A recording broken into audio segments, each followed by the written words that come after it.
दो आजादी बता रहा हूं, एक इस्लामी आजादी, एक अंग्रेजी आजादी, एक वेस्टर्न कल्चर की आजादी।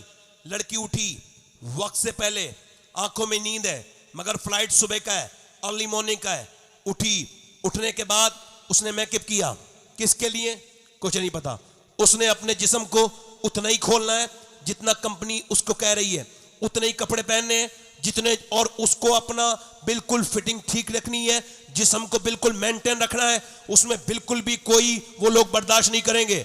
अब जरा गौर करें, इसने मेकअप किया, सोते से उठी, एयरपोर्ट पहुंची। पहले एयरपोर्ट पहुंचने के बाद इसने फिर फ्लाइट के अंदर गई, एक आदमी आया, उसे मुस्कुरा के देखा, दूसरा आया, उसे मुस्कुरा के देखा, तीसरा आया, उसे मुस्कुरा के देखा, चौथा आया, उसे मुस्कुरा के देखा, आइए वेलकम वेलकम वेलकम। उसके बाद उसमें गंदे भी हैं, घटिया भी हैं, बुरे भी हैं। कोई आवाज करा, यहां आओ, आ गई। उसके बाद फिर उसने बैल बजाई, दूसरे के पास गई, तीसरे के पास गई, चौथे के पास गई, और मियां पूरे दिन काम करते करते थक गई। शाम को फिर आई, और शाम को आने के बाद फिर वो रात को सो गई, और सोने के बाद फिर वो सुबह को उठी। और ना अपनी मर्जी से सो सकती है, ना अपनी मर्जी से खा सकती है, ना अपने एक मर्जी से कपड़े पहन सकती है। कपड़े वही पहनेगी जो उसकी कंपनी ने उससे कहे हैं। अब मुझे बताओ, एक औरत तो ये है और दूसरी वो है जो घर में बैठी है। उसका आदमी आया, आके बोला खाना बनाओ का, मेरा दिल नहीं कर रहा, होटल से लेकर आओ। बच्चा कह रहा ये बनाओ का, आज मेरा दिल नहीं करता। तबीयत ठीक नहीं है, लेटी है। जो चाहे वो पहन रही है, जो चाहे वो खा रही है। घर की मालकिन बनी बैठी है,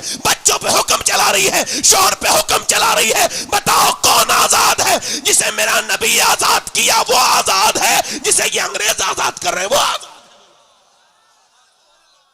अल्लाह अल्लाह अल्लाह, बहुत उम्दा पैगाम, बहुत उम्दा पैगाम। बताओ कौन आजाद है आपकी नजर में? कौन आजाद है भाई? बताओ कौन सी लड़की आजाद है? अरे घर की मालकिन बनी, बेशक। जरा गौर तो करो, हुजूर ने कैसे आजाद किया। बेटी तो फिर बाप के लिए जन्नत,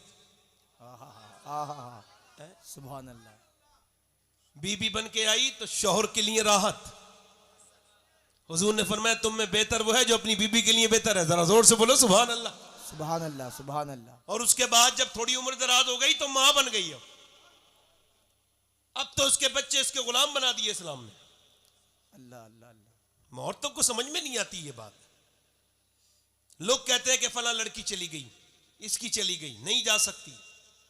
मुसलमान लड़कियां नहीं नहीं नहीं, नहीं। होगी कोई किसी बदतरीन बाप की बदतरीन बेटी, किसी बेहया मां की बेहया बेटी जो गई है किसी गैर मुस्लिम के सामने और वो सोशल मीडिया पे इस्लाम का मजाक उड़ा रही है। मगर अभी दिल को ठंडा करने के लिए बहुत सी चीजें बाकी हैं। कौन कहता है कि रिश्ते तमाम टूट गए? अभी तो रिश्ते परवरदिगार बाकी है। पूरी दुनिया देख ले, इस्लाम न बदल सकता था, न बदला है।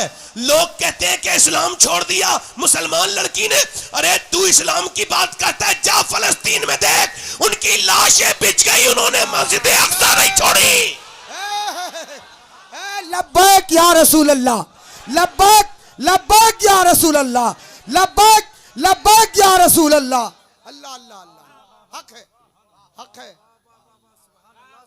7-10 हजार बच्चे 7 साल से कम उम्र की बच्चे शहीद हो गए ऐसे करके लाशें। मैंने काबे में देखा था 2017 में जब फलस्तीन में जंग हो रही थी, तो उस वक्त में मैंने देखा था कि औरतें काबे को देख के और उसके उनके मर्द चीख चीख के रोते थे, रब्बे काबा रब्बे काबा रब्बे काबा। जब वो रोते थे तो उनके रोने से सारे लोग रो रहे थे, पूरा काबा, पूरा हरम, सबके दिलों को तकलीफ थी। मगर अब वो रोना भी खत्म हो गया। पहले सद्दाम की बातें लोग सुनते थे रेडियो पे तो मिल मिल के रोते थे। हमने देखा था हमारे पुराने बुजुर्ग बूढ़े जब सद्दाम की जंग की खबरें आती थी तो चौराहे पे बैठ के रोते थे, मस्जिदों से निकल के रेडियो पे खबरें सुनते थे और सद्दाम के लिए दुआएं करते थे। अब किसी को कोई तकलीफ नहीं।